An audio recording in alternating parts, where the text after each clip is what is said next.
Coming up on LUTV News, a local church in Ferguson is feeding hundreds every week throughout the pandemic. Plus, a festival in historic St. Charles carves unique displays of art out of ice. A Lindenwood football player has a voice that expands beyond the football team.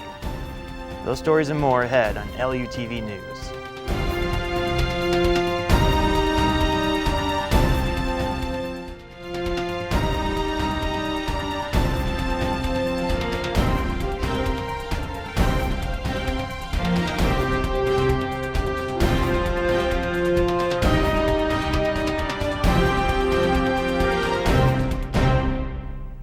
Welcome to this edition of LUTV News. I'm Ben Kaiser. During a time of struggle, a local Ferguson church is feeding hundreds weekly in the community. Reporter Dave Bradford has the story.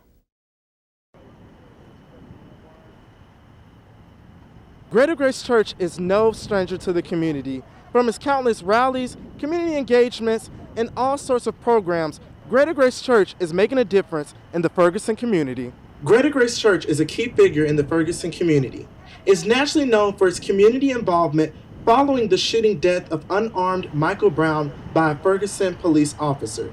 Today, the church holds a weekly food drive to help those that are in need, in which many find themselves needing help after job losses as a result of this pandemic. I thank and praise God for this food drive. It has been a blessing to me. I lost my job April of 2020. And I truly say without this food ministry, what would I do? But I thank God for the food ministry here at Greater Grace Church has truly, and I mean truly, been a blessing to me. This food drive happens every Friday evening at 2:30 on the parking lot of the church. Greater Grace Church, Operation Food Search, and Christian Northeast Hospital partner together to make this all possible. Every week we see cars coming on our lot an hour beforehand to receive food because there's such a need. We have a team of about 10 people that work every week in the rain, the sleet, or the snow and cold to make sure families are receiving the food that could be a blessing to their lives. So not only do they receive food, they receive love when they come to Greater Grace. For LUTV News, I'm David Bradford. The food drive happens every Friday afternoon at 2:30 and it goes until supplies run out. For more information on the food drive, ggcstl.org. St. Charles Main Street has a variety of things to do at year-round. Fête de Glace is an amazing outside event available for all ages. Reporter Jordan Deacon has the story. Fête de Glace, an ice carving competition, took place on Main Street for the 22nd straight year. This event is free and open to the public. The competition consists of 2 rounds, one in teams of 2 and another as just individuals. Making blocks of ice into something eye-appealing isn't easy. Event organizer Rose Throw works on all things behind the scenes, but loves watching the action actually happen. I like watching them and then seeing the final thing. It's just amazing that they can, sometimes they even take that single block of ice and make it, hook it, cut it, slice it, and then stack it. And I'm like, oh my God, it's just amazing what they can do. One way the festival likes to involve the community even more is by letting them choose the winner. This year, voting by phone was added in addition to write-in voting at the information booth.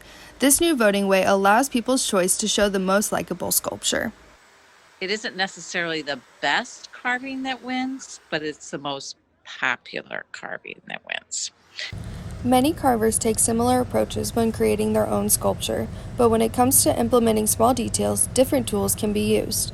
Adding the fine details draws more attention to viewers. Hunter Deacon attended the festival to see the art and describes his favorite part of the process. I really enjoy seeing them use the chainsaws to cut the bigger pieces and use sharper little fine tools with hammers to make the little small designs in them, whether it was their eyes or the fish with their gills.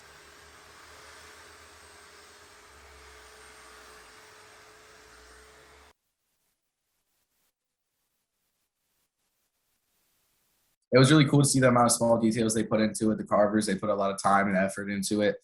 And I liked a lot of ideas. There was either some animals, there were some characters. This festival is an absolute can't miss for next year. For LUTV News, I'm Jordan Deacon. Straight ahead in LUTV News, Find out how Lindenwood CAs have managed to stay positive despite the pandemic.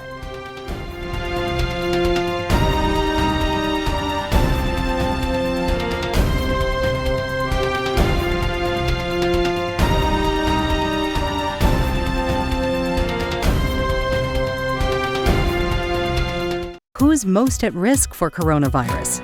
People over 65, people with underlying medical conditions like heart disease, chronic lung disease, asthma, diabetes, people undergoing cancer treatment, and people with weakened immune systems. What should you do if you or a loved one is at higher risk? Avoid close contact with people, avoid crowds, stay home if you can, wash your hands frequently, learn more ways to protect yourself and others at coronavirus.gov.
My mother was always very familiar with her neighborhood, but one day she stopped at the stop sign for much longer than usual, and she didn't know whether she should go forward or turn, and she wasn't even really sure where she was at.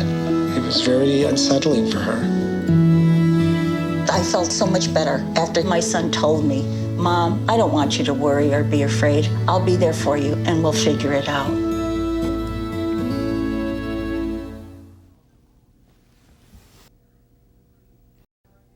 The life of a CA involves interacting with students nearly every day. But due to COVID, the task has become much more difficult. Reporter Dominic Halcher has the story. One of the jobs that's been hit the hardest by the pandemic has been the CA, or Community Advisor, position. It's certainly different than in years past because, for one, we can't quite do events the way we used to do. We used to have a lot of in-person events with a lot of people in one space, but because of new COVID regulations, we can't quite do that anymore. If we do have in-person events, it has to be a lot smaller scale, and we kind of have to turn to virtual events as well. A big part of being a CA involves being with fellow students. Sophomore Dylan Baranek understands that due to COVID, meeting up with others isn't as easy as it used to be.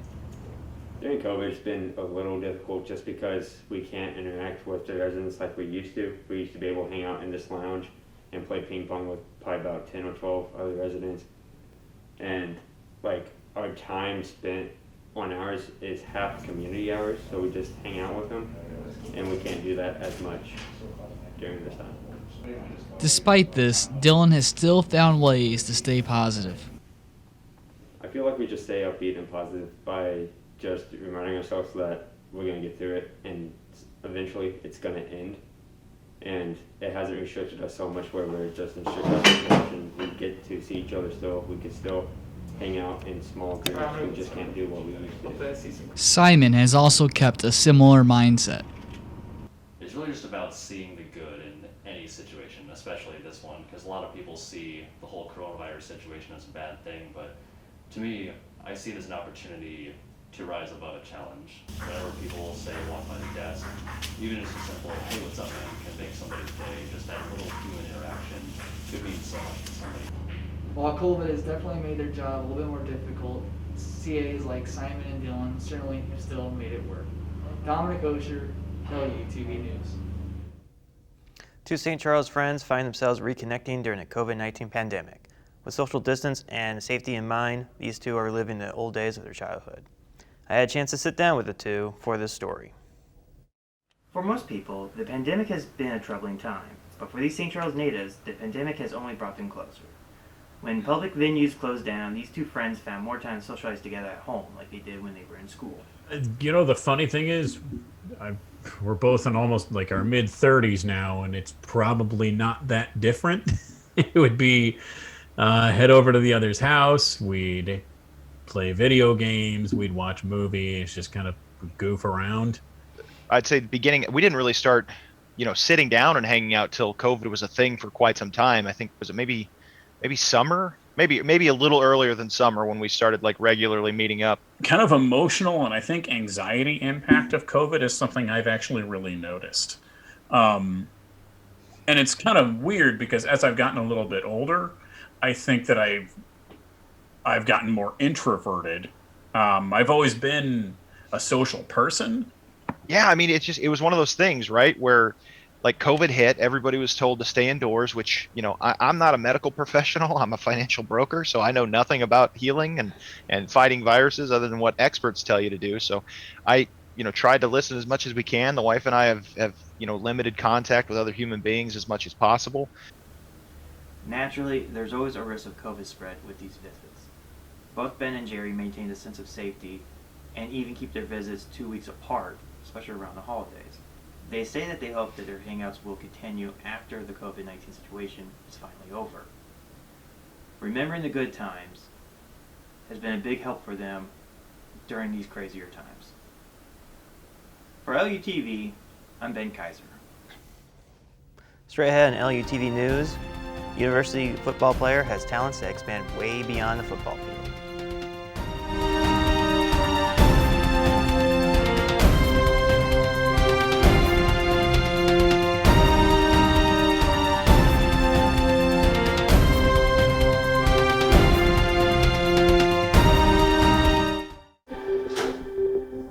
This is Jaina, into the future. Do you remember back when I was in 7th grade? Anything that I would do, she would make fun of me, she would laugh at me, she would talk to her friends and whisper. I grew up to be more independent and love myself and just be a little bit more confident. Aw, I'm like blue tearing up right now.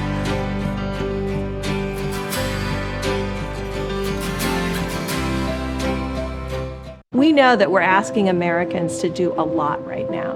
So we're asking everyone to be selfless for others so that we can protect those who are most susceptible to this virus. A question I often get asked is why should young people care about the spread of coronavirus? Well, we know that people with underlying medical conditions over the age of 60 are at highest risk, but they've got to get it from somebody. Social distancing is really physical separation of people. It's what we refer to when we ask people to stay at least 6 feet apart. Not going to bars, not going to restaurants, not going to theaters where there are a lot of people. It all just means physical separation so that you have a space between you and others who might actually be infected or infect you. We all have a role to play in preventing person-to-person spread of this disease, which can be deadly for vulnerable groups.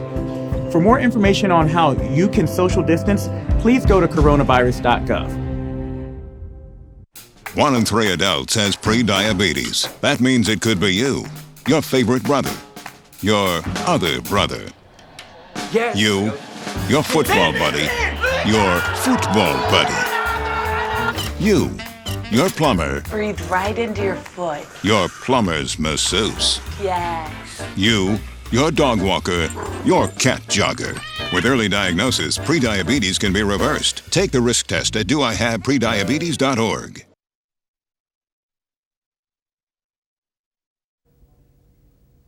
Lindenwood University is home to many great athletes from past to present. There's another one that has a talent that goes beyond the white lines of a football field. Reporter Justin Gonzalez has the story.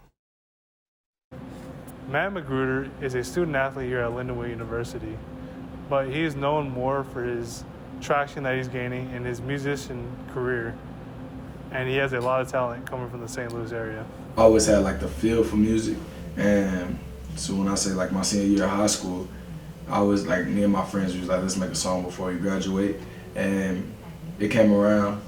We went to the studio and we ended up making a song. Man, who also goes by the stage name of BNB Man, has received many accolades in his athletic accomplishments, but decided he wanted to have a musical career while deciding to do what he loves as well.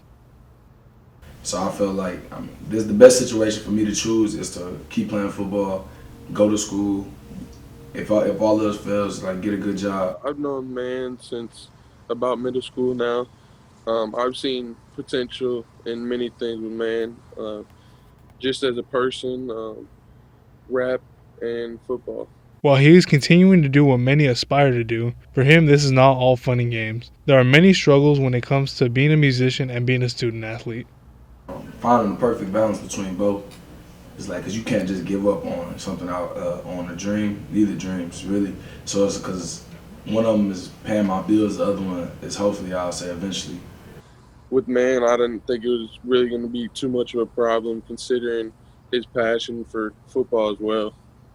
There have been many struggles along the way. He is always reminded by the mindset of what he can do for the younger generation with his music as well. I would say it's just more of like you can really do anything. Like it's not, because I want to do a lot of different things in my life. So I would say like that you can do anything, and to shoot whatever you do, just put your best foot forward and let the chips fall where they may. Matt Magruder has many talents that he applies to many areas of his life. There is no telling where this man will go. I'm Justin Gonzalez, LUTV News. If you want to hear Man's music, take a listen to spotify.com/BNB Man. That's it for this edition of LUTV News. I'm Ben Kaiser. Thanks for joining us.